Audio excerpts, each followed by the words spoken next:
உதயநிதி ஸ்டாலின் அவர்கள் டெப்டி சிஎம்மாக வந்து ஆயிட்டாரு. இதுக்கப்புறம் தமிழக அரசியல் அப்படிங்கிறது பெரிய அளவில் வந்து ஒரு சூடு பிடிக்க போகுது. 2026 அசம்பிளி எலெக்ஷன், அதாவது சட்டமன்ற தேர்தலை பொறுத்த வரைக்கும் பார்த்தோம்னா எப்படி இருக்க போகுதுன்னா, இந்த கோட்டு படத்தில் இன்டர்வல் சீனில் வந்து போட்டிருப்பாங்க, இளைய தளபதி விசஸ் தளபதி. ஸோ அப்படி ஒரு ஃபைட்டு மாதிரி போட்டிருப்பாங்க. அந்த மாதிரி தான் போடணும். ஒரு பக்கம் உதயநிதி ஸ்டாலின் அவர்கள் இளைய தளபதி, இன்னொரு பக்கம் தளபதி விஜய் அவர்கள். ரெண்டு பேருக்கும் தான் ஒரு டஃப்பான ஒரு வார் அப்படிங்கிறது, ஃபைட் அப்படிங்கிறது போகுது. ஏற்கனவே வந்து சினிமா வட்டாரங்கள்லேயே பார்த்தோம் அப்படின்னா ரெண்டு பேருக்கும் ஒரு ஒரு பனிப்போர், ஒரு மனக்கசப்பு, ஒரு அண்ணன் தம்பி மாதிரி ஒரு வார் அப்படிங்கிறது வந்து போயிட்டு தான் இருக்குது. ஸோ இன்னொரு பக்கம் பார்த்தோம் அப்படின்னா இந்த போர் அப்படிங்கிறது பெரிய அளவில் போக போகுது. ஸோ இது வந்து ஒரு நல்ல விஷயம். ஸோ பாசிட்டிவ்ஸ் நெகட்டிவ்ஸ், டிஎம்கேவுக்கும் இது வந்து ஒரு பாசிட்டிவ்ஸும் இருக்குது, நெகட்டிவ்ஸும் இருக்குது. மற்ற கட்சிகளுக்கும் வந்து பாசிட்டிவ்ஸும் நெகட்டிவ்ஸும் இருக்குது.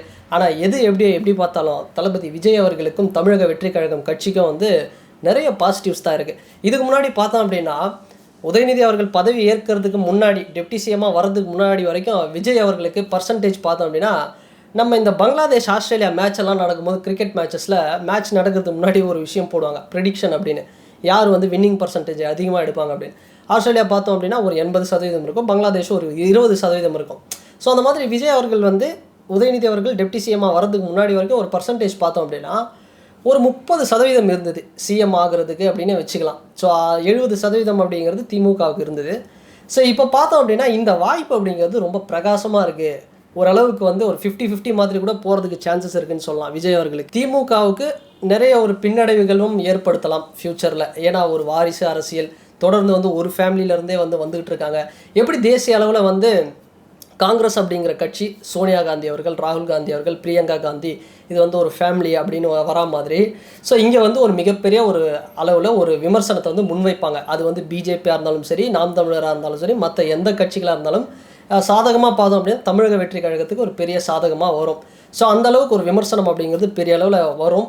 ஸோ இதில் பாசிட்டிவ்ஸ் நெகட்டிவ்ஸும் டிஎம்கேக்கு பெரிய அளவில் இருக்குது. இன்னொரு பக்கம் டிஎம்கேக்கு இருக்கக்கூடிய ஒரு பாசிட்டிவ்ஸ், ஸோ அவங்களுடைய பிராண்டாக ஒரு அடையாளமாக ஸ்டாலின் அவர்களை பார்க்குறாங்க. அதுக்கு அடுத்தபடியாக உதயநிதி ஸ்டாலின் அவர்கள் வந்து ஒரு வாரிசாக அப்படியும் தாண்டி இன்னொரு லீடராக வந்து பார்க்குறது வந்து இருக்குது.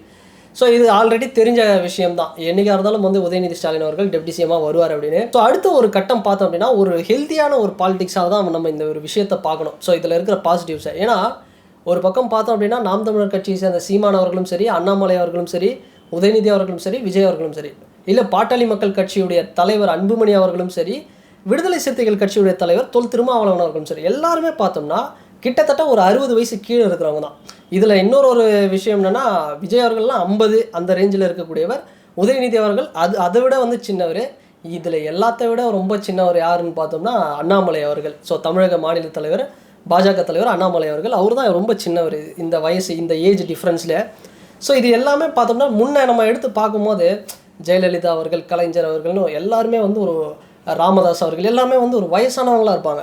ஸோ இந்த ஒரு ரேஸில் பார்த்தோம்னா 2026 ரேஸு ரொம்ப ஒரு சூப்பராக ஒரு ஹெல்த்தியான ஒரு ரேஸாக இருக்கும். 234 தொகுதியும் வந்து அப்படியே போயிட்டு ஒரு நடைப்பயணம் செய்யக்கூடிய அளவுக்கு, ஒரு சுற்றுப்பயணம் செய்யக்கூடிய அளவுக்கு இருக்கக்கூடிய ஒரு யங் லீடர்ஸ் தான் எல்லாருமே. ஸோ அதுலேயும் வந்து அண்ணாமலை அவர்கள், உதயநிதி அவர்கள், விஜய் அவர்கள்லாம் பார்த்தோம் அப்படின்னா கிட்டத்தட்ட ஒரு புதுசாக ஒரு விஷயங்கள் பார்க்குற மாதிரி ஒரு பரபரப்பாக வந்து இருக்க போகுது இந்த தேர்தலை பொறுத்த வரைக்கும். ஸோ இதுலேயும் வந்து கொஞ்சம் ஒரு பெரியவங்க, மூத்தவங்க அப்படின்னு சொன்னோம் அப்படின்னா சீமான் அவர்களை சொல்லலாம். ஸோ அது மட்டும் இல்லாமல் விடுதலை சிறுத்தைகள் கட்சி தலைவர் திருமாவளவன் அவர்கள் சொல்லலாம், அன்புமணி அவர்களை சொல்லலாம், ஸோ பாட்டாளி மக்கள் கட்சி தலைவர். ஸோ இவங்கெல்லாம் வந்து இந்த 3 பேர் வந்து பார்த்தோம்னா கொஞ்சம் ஒரு சீனியர். இவங்களுக்கு அடுத்தபடியாக வரக்கூடிய இவங்க பார்த்தோம்னா அண்ணாமலை அவர்கள், உதயநிதி அவர்கள், விஜய் அவர்கள்லாம் வந்து ஒரு சப் சீனியர்ஸ். ஸோ இதுக்குள்ளேயே பார்த்தோம் அப்படின்னா ஒரு பெரிய ஒரு ஃபைட் அப்படிங்கிறது இருக்க போகுது. இதில் யார் இந்த மண்டல மாநாடு, யார் அதிக அளவில் சுற்றுப்பயணம், யார் அதிக அளவில் நடைப்பயணம், யாருடைய பேச்சு, எப்படி வந்து அவங்க தொண்டர்களை வந்து கவர் பண்ண போகிறாங்க, என்ன மாதிரி வந்து ஒரு அனல் பறக்க போகுது, இது எல்லாமே இந்த ஒரு விஷயம், அதாவது உதயநிதி ஸ்டாலின் அவர்கள் டெப்டி சிஎம் ஆனதுக்கு அப்புறம் அடுத்த ஒரு வருஷம், 1.25 வருஷம் இருக்குது கிட்டத்தட்ட 2026 தேர்தல் வரதுக்கு. ஸோ இன்னொரு பக்கம் பார்த்தோம் அப்படின்னா நெகட்டிவ்ஸ் அப்படின்னு சொன்னோம்னா கண்டிப்பாக டிஎம்கே பார்ட்டிக்கு உதயநிதி ஸ்டாலின் அவர்கள் டெப்டி சிஎம்மாக வர்றது ஒரு பக்கம் பாசிட்டிவாக இருந்தாலும், இது ஏதோ ஒரு வகையில் மக்கள் மத்தியில் ஒரு பின்னடைவும் வந்து கொடுக்கலாம். ஸோ ஃப்யூச்சரில் வந்து இது ஒரு மிகப்பெரிய விமர்சனமாக கூட ஆகலாம். ஸோ அதனால் டிஎம்கே பார்ட்டிக்கு வந்து இது ஒரு சின்ன பின்னடைவும் வந்து ஏற்படுத்தலாம். ஸோ வெயிட் பண்ணி பார்ப்போம். இந்த லீடர்ஸ் எல்லாம் ஒரு ஃப்ரெஷ் லீடர்ஸு, ஒரு யங் பிளேயர்ஸு. ஸோ ஒரு புது களம், புது ஒரு விஷயங்கள் வந்து நடக்க போகுது. எப்படி ஒரு பரபரப்பை அவங்களுடைய ஸ்டஃப்பை வந்து காட்ட போகிறாங்க, நம்ம வெயிட் பண்ணி தான் பார்க்கணும். So and finally Udhayanidhi Stalin versus Thalapathy Vijay and Annamalai, இவங்க 3 பேருக்குள்ளான இந்த போட்டி அப்படிங்கிறது எப்படி வந்து போகும் அப்படிங்கிறத இந்த கமெண்ட் செக்ஷனில் வந்து கமெண்ட் பண்ணுங்கள். அண்ட் இந்த வீடியோ பற்றின உங்களோட கருத்துக்கள், இவர் வந்து டெப்டி சிஎமான இந்த விஷயங்கள், இது மொத்தமாக வந்து என்ன, இது எப்படி போக போகுது அப்படிங்கிற அந்த கருத்துக்களையும் வந்து இந்த கமெண்ட் செக்ஷனில் வந்து பதிவிடுங்க. அண்ட் இந்த வீடியோ உங்களுக்கு பிடிச்சிருந்ததுன்னா லைக் பண்ணுங்கள், ஷேர் பண்ணுங்கள், கமெண்ட் பண்ணுங்கள், சப்ஸ்கிரைப் பண்ணுங்கள். அண்ட் வேறு ஒரு வீடியோவில் வேறு ஒரு கண்டென்ட்டில் நான் உங்களை பார்க்குறேன். பாய்.